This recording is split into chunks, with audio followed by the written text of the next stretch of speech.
Presidente da República defende a existência do Conselho Consultivo Fundo Petrolífero, não sugere a capacidade ato preside. Membro da Comissão do Parlamento Nacional vai tratar do assunto economia no desenvolvimento. Ao encontro, o Presidente da República, Jair Horta, onde discute a alteração do projeto Conselho Consultivo Fundo Petrolífero, no Parlamento Nacional planeia atuar com. Vice-Presidente da Comissão D, deputado Manel Noronha Teten, Presidente da República, Ramos Horta, lá concorda plano Parlamento Nacional NIAN, atuar com Conselho Consultivo Fundo Petrolífero, no sugere MNB e a capacidade atu preside. E também a sua opinião, tem ex-titulares, ex-presidente da República, ex-primeiro-ministro, nosso presidente atual, primeiro-ministro atual, o Ensamaka, sirne opinião, em Roma, quando o Conselho Consultivo, durante estabelece a primeira governação, e estou agora, mas lá ativo, hoje nem kita ia Hanoi Roma atau hal alteração, mas precisa opinião Hanoi dia Roma atau estabelece fila fale conselho dane, uka atau muda conselho dane, mas hoje Hans Orseg mas itahetan informação dia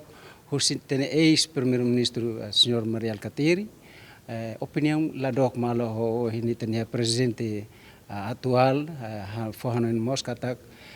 Conselho Consultivo dane bele halakon bele halakon ita muda de maneira o sama kat bele assegura conselho dane hodia então o senhor itane excelência presidente da República até katak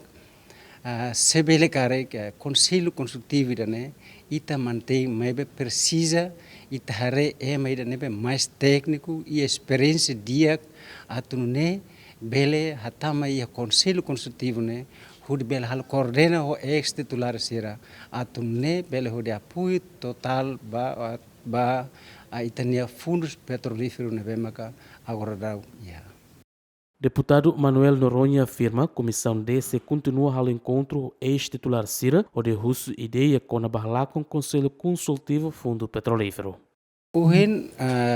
11 horas ita sur malaho senhor excelência presidente da República orsida tukutulu ite sia sur itene ex-primeiro-ministro no ex-presidente da República senhor Taun Matan Ruat. Depois de dane ite sia sur itene primeiro-ministro atual e depois ite sia sur malumos ho itene ex-presidente da República senhor Lolo. Antes, o Presidente do Parlamento Nacional, Maria Fernanda Lai, clarifica uma iniciativa Parlamento Nacional NIAN, atuar com o Conselho Consultivo Fundo Petrolífero, também implementação da lei durante a funciona o dia, no membro Cira nebe serviço e a instituição lá todo serviço nebe efetivo e a reunião importante Cira. Agostinho da Costa, Adriano Verdial, GMN.